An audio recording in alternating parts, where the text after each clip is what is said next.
Hoje você vai aprender a fazer um bolo de cenoura saudável e funcional que você nunca viu igual. É uma receita de liquidificador, super simples de fazer e é um sucesso. Minhas alunas vendiam muito e ainda vende. Bora conferir.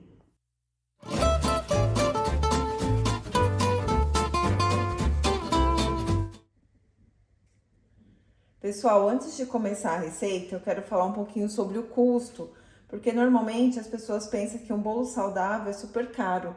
E a minha proposta é sempre trazer receitas de baixo custo, nada muito caro. Então aqui, ó, eu fiz baseado no site, né, do Carrefour, acabei utilizando.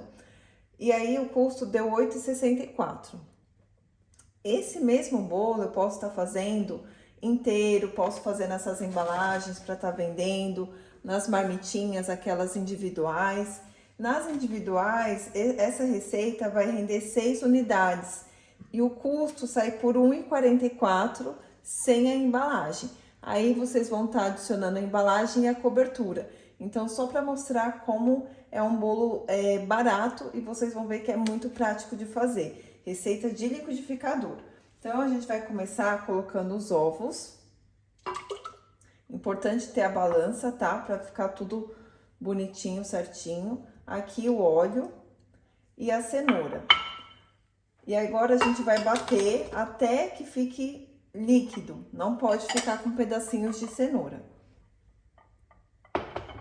Muito simples, gente.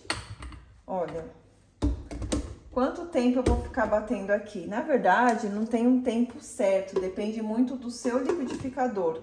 Tem lâminas que são mais rápidas, vai rapidinho, tem outras que demoram um pouquinho mais, e aí você vai observando. Uma dica é deixar a cenoura um pouquinho menor, que vai facilitar esse processo.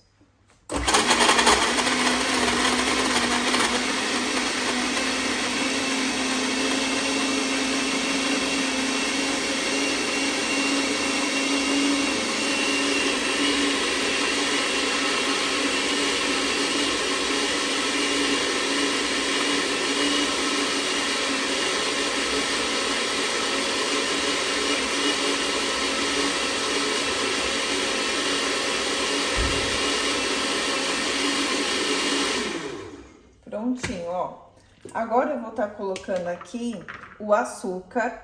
Eu tô usando, pessoal, nesse bolo, o açúcar demerara, tá? Por que o demerara, Tati? Porque o demerara, ele tem uma coloração mais pro caramelo, ele é mais clarinho. O sabor dele é mais neutro, então o mascavo, ele tá mais perto da cana de açúcar. Portanto, seu bolo vai ficar com um sabor um pouco mais característico e também um pouco mais escuro. Então, eu prefiro usar o demerara, que vai ficar muito parecido com o seu bolo tradicional aí, que todo mundo já conhece. Ó, vou colocar o açúcar e a quantidade do açúcar é muito pequena. Comparando com o bolo tradicional, a gente tem uma redução aí, pessoal, de mais de 70% em relação ao açúcar. Então, isso torna meu bolo mais saudável. No caso também da gordura, a gente está usando muito pouco, é 50 ml. Normalmente, bolo de cenoura é 180 ml de gordura, 200 ml. Então, é uma quantidade aqui bem reduzida e vocês vão ver que o resultado fica perfeito.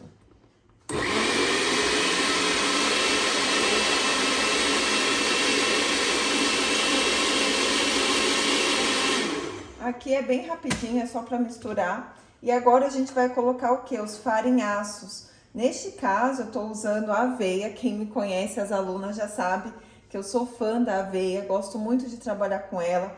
Primeiro, a aveia a gente encontra em qualquer lugar, não tem dificuldade para achar. Segundo, o custo é acessível, então não é caro.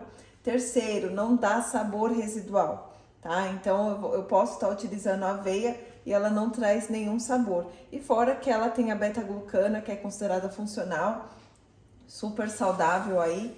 Então eu gosto muito de trabalhar com aveia, vocês vão ver muitos vídeos aí com aveia. Vou colocar também a fécula de batata. Qual a finalidade dela na minha receita? A fécula vai trazer um pouquinho de leveza. Uma vez que esse bolo não vai farinha de trigo e eu quero um bolo fofinho, gostoso, igual ao convencional, a fécula tem esse papel de trazer essa leveza aí na minha massa, tá?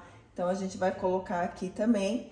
E esse bolo, pessoal, além de funcional, ele também é integral, tá? Porque a quantidade maior que a gente tem aqui em relação à fécula é maior em aveia. Então, ele também é integral.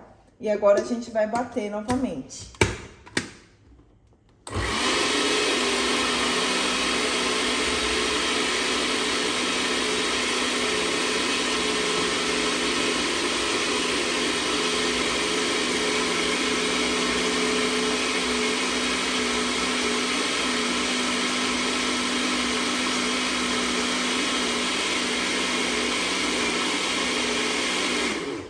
Tati, posso usar no lugar da aveia, farinha de aveia? Posso usar o farelo de aveia? Pessoal, dá um pouquinho de diferença sim, tá? Parece que não, mas dá diferença. Então, eu prefiro estar sempre utilizando aveia em flocos finos. Caso você tenha na sua casa aveia, aquele flocos maiores, você dá uma trituradinha antes e faz a sua receita. O farelo, ele tem mais fibras, ele vai interferir na textura da receita. Então, faz do jeito que eu tô fazendo, que não vai ter erro. Vou colocar aqui o fermento, tá? Quando a gente coloca o fermento, é só pra misturar, não vai liquidificar essa massa. E tá pronto, gente. Olha que simples que é esse bolo de cenoura. E aí, pra quem quiser, pode estar colocando um pouquinho de chocolate ralado na massa, ou só a cobertura. Aí fica a critério de cada um, tá? Aqui eu vou estar assando numa forminha de bolo inglês, mas vocês podem estar assando numa forma retangular, redonda. Não é um bolo que rende muito, tá? Vamos pensar que a gente tem aí, considerando os farinhaços, 100 gramas de farinhaços. Então, é uma quantidade muito pequena quando a gente compara com um bolo tradicional, que são 3 xícaras, 2 xícaras de farinha de trigo, tá? Então, não vai me render aquele bolão gigante. Mas também não rende um bolinho minúsculo, tá? Pela quantidade de ingredientes, eu acho que o rendimento é até interessante. Então, aqui eu tenho a forminha de bolo inglês, tá? Vou colocar a minha massa e vou levar ao forno. Dica, pessoal, o forno tem que estar pré-aquecido, mas ele não pode estar muito quente, tá? Se ele estiver muito quente, seu bolo vai crescer de uma vez. Até assar, ele vai demorar um pouquinho, é onde ele pode afundar. Então, ele tem que estar quente, mas nada muito quente. Aqui eu tô assando, meu forno é um pouquinho diferente, tá, gente? Eu não moro mais no Brasil, para quem não me conhece, eu moro aqui em Portugal, me mudei recentemente. E meu forno eu asso, para vocês terem uma ideia, 250 graus. Isso nunca ocorreu no meu forno lá de São Paulo. Eu assava 180 graus lá, tá? Agora aqui eu vou colocar a minha massa. Olha que massa bonita, gente.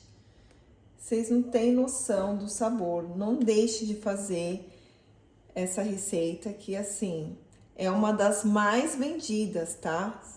Minhas alunas vendem muito esse bolo de cenoura. E agora eu vou levar para assar. E aí depois a gente vai falar um pouquinho das coberturas. Já saiu do forno e olha que lindo, fofinho esse bolo, gente. Olha, nem parece que é saudável e integral, né? E agora eu fiz uma cobertura aqui super simples, que é o nosso ganache, tá? Que nada mais é do que chocolate. Eu coloquei o chocolate meio amargo, mas pode ser também o chocolate 70%. E aqui, no lugar do creme de leite, eu tô utilizando o leite de coco, tá? O leite de coco também é uma outra opção para você estar usando no seu ganache. E agora a gente vai passar aqui no nosso bolo, ó. Já acabou de sair do forno, eu coloco a minha cobertura, tá? E eu gosto, para fazer para vender, deixar pelo menos um dedinho da lateral mostrando a massa do bolo. Eu acho que fica mais bonito do que você cobrir inteirinho. Principalmente se você vai vender bolo de chocolate, outros bolos que vai ter a cobertura de chocolate, eu acho que dá um diferencial, ó. E aí, por cima, você pode estar colocando... Eu não coloco chocolate granulado, eu coloco chocolate ralado, tá? E aí eu posso ralar o chocolate e colocar que vai ficar também bem interessante. Olha só. Vou deixar esse daqui sem e vou ralar agora o nosso chocolate. É um pedacinho bem pequenininho, isso daqui já é até muito, tá, pessoal? Ó, ralo. E aí vai ficar um visual também bem interessante, bem bonito, pra tá comercializando. Olha só. Rende muito. É importante ralar na hora, se deixa ralado, às vezes pode derreter, porque é muito sensível. Ó. Prontinho. E olha como que ficou o resultado. E agora eu quero saber se você gostou da receita. Deixe nos comentários, compartilhe essa receita com os amigos e não se esqueça de se inscrever no canal e ativar as notificações para os novos vídeos. Até a próxima!